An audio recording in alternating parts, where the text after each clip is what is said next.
The town's dental clinic was the kind of place you passed by without a second thought. It sat squeezed between a shuttered diner and a pawn shop that looked like it hadn't seen a customer in years.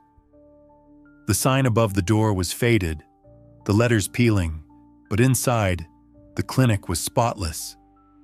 Too spotless, almost sterile to the point of feeling cold. I worked there as the only dental assistant, a job I took because it was steady and quiet. Dr. Harlow was a man of few words, and the clinic's silence was broken only by the occasional buzz of the overhead lights and the faint ticking of an old clock on the wall. Most days, the waiting room smelled of antiseptic mixed with the musty scent of outdated magazines. One evening, just as I was about to close up, a man walked in. He looked out of place, thin with sunken cheeks and eyes that seemed to pierce right through you. His coat was worn, and his movements slow, deliberate. He introduced himself as Mr. Vickery and said he had a quick checkup because his teeth had been sensitive lately. I led him to the chair, prepared the tools, and put on my gloves. When he opened his mouth, I stopped breathing. His teeth were unlike anything I'd ever seen. Small, jagged, translucent, almost like shards of glass. Worse, they weren't still. They wriggled and shifted as if something alive was beneath the surface. "Is something wrong?" he asked, his lips stretching unnaturally wide, revealing more teeth than seemed possible. His smile was too wide, too forced, like a cracked porcelain doll's. I forced a smile and said I was just adjusting the light. As I flicked the overhead lamp, I caught sight of his gums pulsing. Thin, needle-like tendrils slithered between his teeth, probing the air like they were searching for something. The skin around his mouth was pale and stretched tight, veins throbbing with a sickly blue hue. I dropped the mirror, and it shattered on the floor, the shards sparkling like ice. Suddenly, his hand shot out, gripping my wrist with cold, clammy fingers that were too long and thin, like claws. "You're a good assistant," he whispered, his voice a rasp that sent chills down my spine. "But you shouldn't have looked." The lights flickered violently, casting twitching shadows across the room. The door to the back room, the one Dr. Harlow always kept locked, creaked open slowly, as if pushed by an unseen force.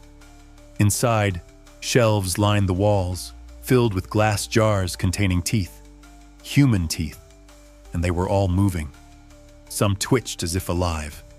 Others slowly rotated or shifted position, trying to escape their glass prisons. The faint sound of rattling filled the air, like dry bones clattering in the wind. The smell was different here, sour and metallic, like blood mixed with rust. I yanked free and ran toward the front door, but it wouldn't budge. The lock was jammed tight, and the windows were barred. Panic clawed at my chest as I realized I was trapped.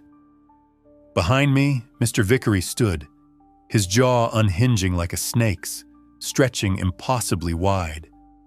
The skin around his mouth peeled back, revealing rows of teeth, dozens of them, spilling from his mouth like writhing maggots.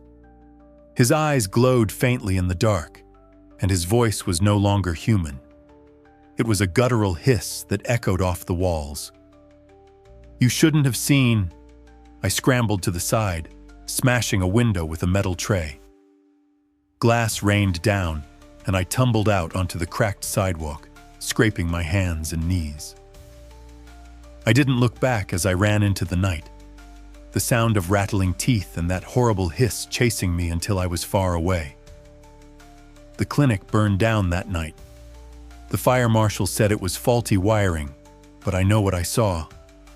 And sometimes, when I'm half asleep, I still hear the sound of glass jars rattling and the faint hiss of teeth wriggling in the dark. But there's more. After that night, I couldn't shake the feeling that something had followed me. I started noticing strange things. My reflection in the mirror would flicker, and for a split second, I'd see rows of jagged teeth where my mouth should be. My dreams were filled with the sound of rattling glass and whispered warnings in a voice that wasn't quite human. One night, I found a small, translucent tooth on my pillow. It was sharp and cold, like a shard of glass.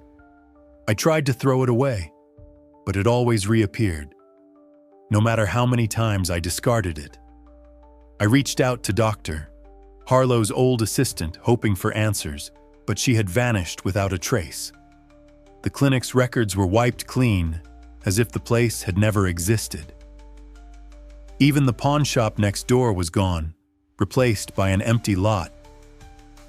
I don't know what Mr. Vickery was, or what those teeth were, but I've learned to be careful. Some places hold secrets better left alone.